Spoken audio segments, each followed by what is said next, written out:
오늘 함께 살펴볼 말씀은 성경 마지막 책 요한계시록입니다. 요한계시록 1장 1절에서 8절 말씀입니다.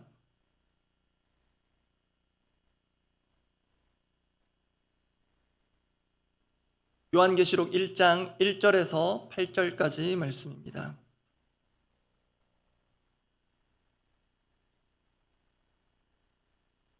요한계시록 1장 1절에서 8절까지 말씀, 제가 먼저 1절 읽습니다.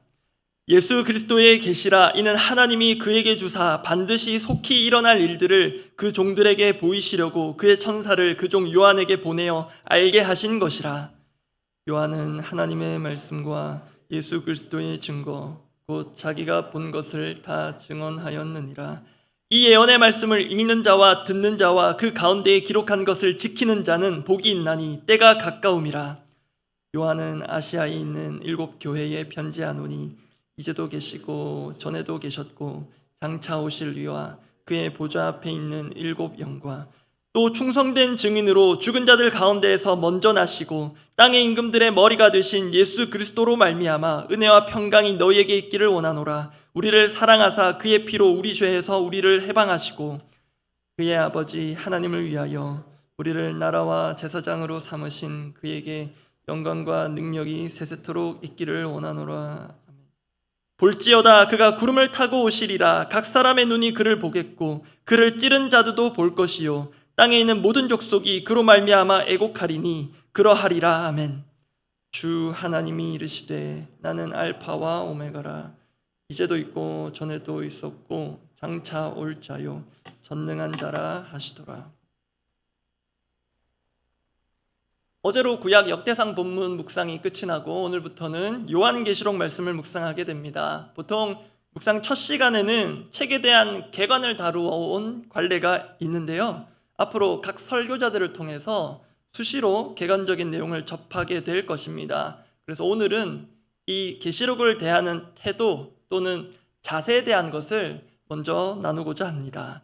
이 요한계시록은 말씀을 전하는 자나 또 받는 자나 일종의 부담이 있는 책일 수 있습니다. 그 이유 중 하나가 해석의 어려움일 것입니다.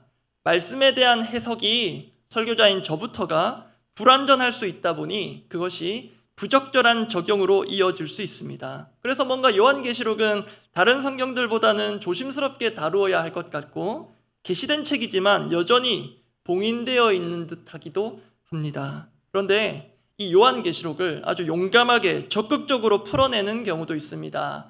그중 대표적인 경우가 이단, 신천지일 것입니다. 그 해석의 아주 단순한 일례로 계시록에 백마를 탄 자가 등장을 하는데 메시아를 상징하는 이미지입니다.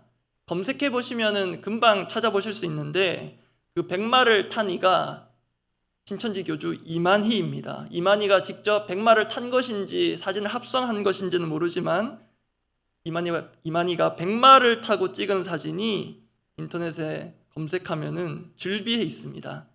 제가 앞서 적극적이라 했지만요, 정확하게 말하면 이러한 해석은 자의적 해석이고 이러한 적용도 자의적 적용입니다. 참고로 자의적이라는 말의 사전적 뜻은 일정한 원칙이나 법칙에 따르지 않고 제멋대로 함입니다. 여러분, 여기에 담긴 죄의 본질, 자기중심성 보이십니까? 제멋대로의 해석. 이렇게 사람은 자기가 중심이 되어 심지어 자기가 하나님이 되어 성경을 해석하고 적용하는 기가 막힌 능력을 태초로부터 가진 바 있습니다. 다소 이런 극단적인 이단들에 반해서 우리가 서 있는 이 개신교에서는 요한계시록을 다소 소극적으로 대하는 경향이 없지 않습니다. 이 역시 앞서 이단들이 자의적인 계시록 해석으로 사회에 크고 작은 무리를 끼치는 사례들이 있어서 그렇기도 합니다. 그런데 그렇다 해도 이 계시록 말씀을 펼쳐보는 것에 우리가 너무 조심스러워하거나 위축될 필요는 없습니다. 왜냐하면 이 계시록 말씀을 우리가 너무 그렇게 조심스럽게 여기고 일정 거리를 둘 경우 이 계시록 말씀을 통해 얻게 되는 귀한 영적 유익마저 함께 놓치는 결과를 초래할 수 있기 때문입니다. 그래서 이 계시록에 담긴 구절이 오늘 보면 1장 3절일지도 모르겠습니다. 오늘 보면 1장 3절을 제가 읽어드립니다. 이 예언의 말씀을 읽는 자와 듣는 자와 그 가운데에 기록한 것을 지키는 자는 복이 있나니 때가 가까움이라. 이 구절 조금 뒤에 다시 보게 될 텐데요, 상식적으로 볼 때 주님께서 복을 주신다 해놓고 읽어도 들어도 도무지 알 수 없어 지킬 수 없어서 복을 받지 못하게 하셨겠습니까? 다만 우리에게도 역시 자의적 해석과 자의적 적용의 위험이 늘 있기 때문에 객관적인 기준 또는 원칙 같은 것이 필요합니다. 그 점에 있어서 베드로 사도가 남긴 말씀이 중요해 보입니다. 베드로후서 1장 20절 21절 성경을 대하는 기본적인 우리의 태도를 볼 수 있습니다. 제가 읽어드립니다. 먼저 할 것은 성경의 모든 예언은 사사로이 풀 것이 아니니 이 사사로이 푸는 것이 곧 자의적 해석입니다. 예언은 언제든지 사람의 뜻으로 낸 것이 아니요 오직 성령의 감동하심을 받은 사람들이 하나님께 받아 말한 것입니다. 여기 성경을 사사로이 풀면 안 되는 근본적인 이유가 제가 방금 읽은 21절 끝에 있었습니다. 성경은 성령의 감동하심을 받은 사람들이 하나님께 받아 말한 것이기 때문에 우리 멋대로 해석할 수 없습니다. 그래서 우리는 다른 65권의 성경을 읽고 해석하고 적용할 때와 마찬가지로 이 요한계시록도 동일하게 성경의 원저자이신 성령 하나님을 철저하게 의지하고 의존해야 하겠습니다. 참고로 우리 각자가 참고할 수 있는 이 계시록에 대한 해설서, 우리 신학 용어로 하면 주석들이 있습니다. 지난 교회사 가운데, 수천 년의 교회사 가운데 축적된 방대한 해석의 자료들이 있고요, 그 자료들을 토대로 엄밀하게 정리된 귀한 참고서 같은 것들이 우리 주변에 있습니다. 그렇지만 거기에도 각 학자들이 가진 일종의 교단적인 견해 또는 개인적 입장에 입각한 부분들이 있음을 우리가 감안하고 분별하여서 그런 참고서들을 활용할 필요가 있습니다. 그렇지 않으면 우리 각자는 알게 모르게 어떤 학자의 편에 서서 특정 부분에서는 사사로운 해석인데 그것을 마치 기준인 것처럼 고집할 수도 있습니다. 그런데 여러분, 요한계시록에 대한 실제로 다양한 관점, 해석의 관점, 견해들이 있는데요, 그런 모든 것들을 총망라할 수 있는 공통분모 같은 부분이 있습니다. 그것은 이 요한계시록이 기록되어 우리에게 전해진 목적입니다. 여기에는 거의 이견이 없을 것으로 보이는데요, 요한계시록은 박해 가운데 있는 성도들에게 참된 위로와 소망을 주기 위해 기록된 책입니다. 이것은 이견의 여지가 없어 보입니다. 요한계시록은 박해 가운데 있는 성도들에게 참된 위로와 소망을 주기 위해 기록된 책입니다. 제가 박해라는 것을 제대로 당해본 바가 없어서 너무 쉽게 말하는지는 모르겠지만요, 박해 자체도 위험한 것입니다. 그렇지만 정말 위험한 것은 박해로 인해 오늘을 살아갈 방향을 잃는 것입니다. 그런데 우리가 인생의 끝, 하나님 만드신 이 세상의 끝을 알면 오늘의 박해를 견딜 수 있습니다. 결국 하나님께서 박해 가운데 있는 당신의 백성들에게, 조금 다르게 말하면 요한계시록의 1차 독자들에게 바라신, 이 계시록을 통해서 바라신 것은 이렇게 말할 수 있습니다. 끝이 곧 올 것이니 박해의 오늘을 견뎌라. 끝이 곧 올 것이다. 박해의 오늘을 견뎌라. 이 계시록 말씀이 우리 모두에게 예외 없이 소망과 위로의 메시지가 되기를 바랍니다. 오늘도 시간 관계상 원 메시지로 말씀을 나눌 텐데요, 박해 가운데에도 복 있는 자, 그 첫 번째이자 원 메시지는 보여주시는 것을 보는 자입니다. 박해 가운데에도 복 있는 자, 오늘 본문에 복 있는 자 주님의 선언이 있는데, 정말 복 있는 자는 오늘 말씀을 볼 때 보여주시는 것을 보는 자입니다. 참고로 오늘 나눌 메시지는 오늘 본문 앞부분에 국한하여서 나누려고 합니다. 오늘 본문 1절 말씀입니다. 1절 말씀 다 함께 한번 읽어보겠습니다. 예수 그리스도의 계시라. 이는 하나님이 그에게 주사 반드시 속히 일어날 일들을 그 종들에게 보이시려고 그의 천사를 그 종 요한에게 보내어 알게 하신 것이라. 여러분, 계시록 시작부터 의미심장합니다. 요한계시록을 조금 다르게 볼 수 있도록 하는 시작입니다. 예수 그리스도의 계시라. 사실 이 구절에 따른다면요, 요한계시록이라는 제목보다 조금 우리에게 낯설 수는 있지만 예수계시록이 더 정확할지 모릅니다. 요한계시록이라는 제목은 요한이 이 계시를 받은 자로서 보고 듣고 썼다는 의미입니다. 그런데 그보다 더 중요한 것은 이 계시의 시작이 담겨 있습니다. 즉 계시의 시작이자 주인은 누구라는 것입니까? 예수 그리스도이십니다. 여기에 계시에 대한 중요한 이해가 깔려 있습니다. 이 계시라는 것은 그 주도권이 철저히 하나님께 있습니다. 사람이 알고 싶다고 또 노력한다고 연구한다고 알 수 있는 것이 아닙니다. 계시라는 말 자체가 잘 옮겨졌는데요. 한자어로 열개 보일시, 그래서 열어 보인다는 의미가 담겨 있고 헬라어 원어상으로도 그렇습니다. 만약에 어떤 문이 있다고 가정해 보면 문을 열 수 있는 손잡이가 한쪽에만 있는 것과도 같습니다. 우리가 문이 없는 쪽에 서 있는데 아무리 열어보려고 해도 헛수고입니다. 다만 할 수 있는 것은 노크일 것입니다. 기도가 그런 노크가 될 수 있을 텐데요. 하나님만이 당신 스스로를 열어 보여주실 수 있습니다. 그게 우리가 받은 계시의 중요한 특징입니다. 그런데 그런 것이 계시인데요. 여러분 그거 아십니까? 우리에게는 언제든 열어볼 수 있는 계시가 주어져 있습니다. 그게 무엇이냐면 바로 이 성경입니다. 이 성경을 전문 용어로 특별 계시라 합니다. 우리의 구원에 관한 진리를 담아서 하나님께서 특별히 주신 계시, 그게 우리가 갖고 있는 이 성경입니다. 참고로 하나님께서 만드신 피조 세계는 특별 계시와 구분하여 일반 계시라 합니다. 여러분 그렇게 우리에게 특별히 주어진 계시가 있고 지금도 펼쳐져 있습니다. 그런데 분명히 이렇게 보여주셨지만 보여주신다고 우리가 다 보는 것은 아닙니다.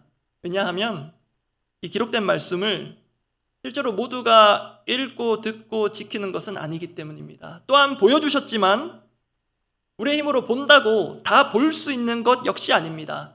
소위 눈뜬 장님이라고 아무리 우리가 눈을 크게 뜨고 읽어도 이 진리의 말씀을 우리의 힘으로는 이해할 눈이 없습니다. 그러다 보니 이 말씀의 귀함 역시 알아보지 못합니다. 어쩌면 우리 사람은 성경을 읽긴 읽는데 AI가 읽어주는 수준과 크게 다르지 않게 읽을 수도 있습니다. 그 점에서 오늘 보면 계시록 1장 3절의 말씀을 연관하여 주목할 필요가 있습니다. 오늘 보면 1장 3절 말씀 제가 읽어드립니다. 이 예언의 말씀을 읽는 자와 듣는 자와 그 가운데에 기록한 것을 지키는 자는 복이 있나니 때가 가까움이라. 먼저 여기에서 읽는다는 것은 구체적으로 말하면 소리내어 읽는 행위를 가리킵니다. 특히 큰 소리로 읽는 것입니다. 이 구절에 더욱 주목할 점이 있는데요. 이게 개인이 어느 혼자 골방에 들어가서 읽는 것이 아니라 사람들이 모인 자리에서 소리내어 읽는 상황을 염두에 둔 구절이라는 점입니다. 실제로 유대인들의 회당에서 있었던 전통인데요. 우리 예수님도 그러신 바가 있습니다. 누가복음 4장 18절입니다. 제가 읽어드립니다. 예수께서 그 자라나신 곳 나사렛에 이르사 안식일에 늘 하시던 대로 회당에 들어가사 성경을 읽으려고 서심해. 그래서 오늘 본문 계시록 1장 3절에서 읽고 듣는다는 것은 사람들이 함께 모여서 누군가 말씀을 읽고 다수가 듣는 장면을 염두에 두고 또 연상시키는 것입니다. 실제로 3절의 헬라어 원문상 읽는 자 또 듣는 자 지키는 자 중에 둘은 문법적으로 복수로 쓰여졌고요. 하나만 단수인데요. 그 단수가 누구냐면 읽는 자입니다. 회당에서 대표로 읽는 자는 예수님께서 하셨던 것처럼 한 사람입니다. 대다수는 듣고 있습니다. 그리고 지키는 것은 그 모두를 포함합니다. 이러한 전통이 지금 우리가 드리고 있는 예배 또는 기도회에도 녹아들어져 있다고 볼 수 있겠습니다. 이것이 시대와 문화를 넘어 성경적 전통이 되어서 우리도 예배 때 말씀을 소리내어 읽고 있습니다. 조금 전에도 그렇게 소리내어 읽었습니다. 그렇게 읽고 나누고 듣고 함께 지킵니다. 이것이 복이라고 하는데요. 우리는 현실에서는 마지막 때를 앞두고 이렇게 말씀을 읽고 듣고 지키는 것이 복이라기보다는 노후 준비가 잘 되어 있으면 복이라 생각하는 경향이 있습니다. 재정적으로든 잘 키운 자식들로 인한 것이든 그렇게 노후 준비가 잘 돼 있으면 복이라고 생각하는 말세에 대한 그런 감각이 있는데요. 성경은 말씀으로 준비된 자가 복되다 합니다. 말씀 읽고 듣고 지키는 것이 잘 준비되고 구비된 자, 그가 복되다 합니다. 왜냐하면 우리가 힘써 이 땅의 것들을 준비하는 것은 길어봐야 노후 준비지만 말씀을 읽고 듣고 지키는 것으로 준비하는 것은 우리의 사후를, 영원한 세계를 준비하는 것이기 때문입니다. 그런데 여러분, 이 말씀을 읽고 듣고 지키는 것이 앞서 처음에 확인했던 계시라는 것과 긴밀하게 연결됩니다. 이것을 설명드릴 텐데요. 이 점을 먼저 삶으로 보여준 이가 바로 요한입니다. 오늘 보면 계시록 1장 1절 2절 말씀을 제가 다시 읽어드립니다. 예수 그리스도의 계시라 이는 하나님이 그에게 주사 반드시 속히 일어날 일들을 그 종들에게 보이시려고 그의 천사를 그의 종 요한에게 보내어 알게 하신 것이라. 2절은 함께 읽어보겠습니다. 요한은 하나님의 말씀과 예수 그리스도의 증거 곧 자기가 본 것을 다 증언하였느니라. 제가 앞서 계시의 특성 말씀드렸습니다. 하나님만이 열어 보이시는 것. 그런데 여러분, 그것을 정말 본 자는 이 요한이 한 것처럼 그 말씀을 지킵니다. 요한은 자기가 특별히 본 것을 혼자만 누리지 않았습니다. 개인의 노트에 자신의 영성 수련으로 쌓아두지 않았습니다. 다 증언하였습니다. 그런데 이 말은 당시 상황상 박해를 감수한 행동이라는 것입니다. 실제로 그는 박해로 유배되어 있습니다. 정말 보여주시는 것을 제대로 본 자는 박해가 있든 없든 본대로 살게 되어 있다는 것입니다. 이것이 오늘 조심스럽게 성령께서 우리 모두에게 주실 깨달음이기를 바랍니다. 여러분, 정말 보여주신 것을 본 자는 말씀을 지킵니다. 정말 보여주신 것을 본 자는 박해 가운데에도 자신의 믿음을 지킵니다. 정말 본 자라면 그렇게 살 수밖에 없습니다. 왜냐하면 그게 말씀의 능력이기 때문입니다. 내 능력이 아닙니다. 그렇기 때문에 만약 저와 우리가 수년 수십 년 말씀을 읽고 듣고 해도 지키는 데까지 잘 나아가지 않는다면, 그래서 수십 년 신앙생활에도 이렇다 할 변화가 잘 보이지 않는다면 내 의지가 부족할 수도 있겠지만요, 오늘 본문에 따라 그 근원을 따져보면 이렇게 자문이 필요할지 모릅니다. 내가 아직 제대로 보지 못하고 있는 것은 아닌가? 정말 나는 보여주시는 것을 본 복된 자인가? 이 새벽 하반기를 새롭게 시작하는 이날 말씀 앞에서 정말 우리 모두 주님께서 보여주시는 것을 본 자로서의 확신과 희열이 가득 넘치기를 바랍니다.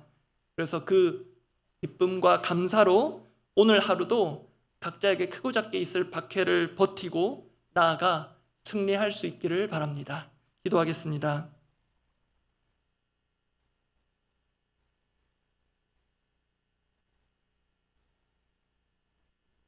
서두에 말씀드린 대로 계시록 말씀이라서 우리가 더 진지하게, 더 엄격하게 말씀을 대하는 것 좋지만 우리에게 주신 모든 말씀을 우리가 그렇게 겸손하게 또 진지하게 임해야 하겠습니다. 그 점에서 말씀을 전하는 사람이든 개인으로 묵상하며 연구하는 사람이든 우리에게 필요한, 어쩌면 필수적인 기도와 마음가짐이 이 말씀일지 모르겠습니다. 시편 119편 18절입니다.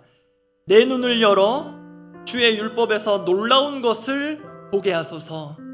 이미 눈이 열려 있습니다. 시각이 있는 사람입니다. 그런데 이 시편의 기자 간절히 구합니다. 내 눈을 열어주십시오. 그래서 주의 율법에서 놀라운 것을 보게 하여 주십시오.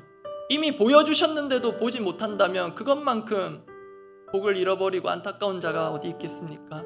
그래서 우리의 기도 제목, 여전히 자의적으로 말씀을 볼 수 있는 그 위험이 다분한 우리의 기도 제목 이렇습니다. 여전히 내가 보고 싶은 것만 보고 내가 보고 싶은 대로 말씀을 편식하고 나아가 말씀을 곡해까지 할 수 있는 우리의 이 어둡고 삐뚤어진 눈을 주님 새롭게 해 주시옵소서. 우리의 눈과 마음을 정말 열어주셔서 말씀을 읽고 듣고 지키는 복된 자로 살아갈 능력을 주옵소서. 함께 기도하겠습니다.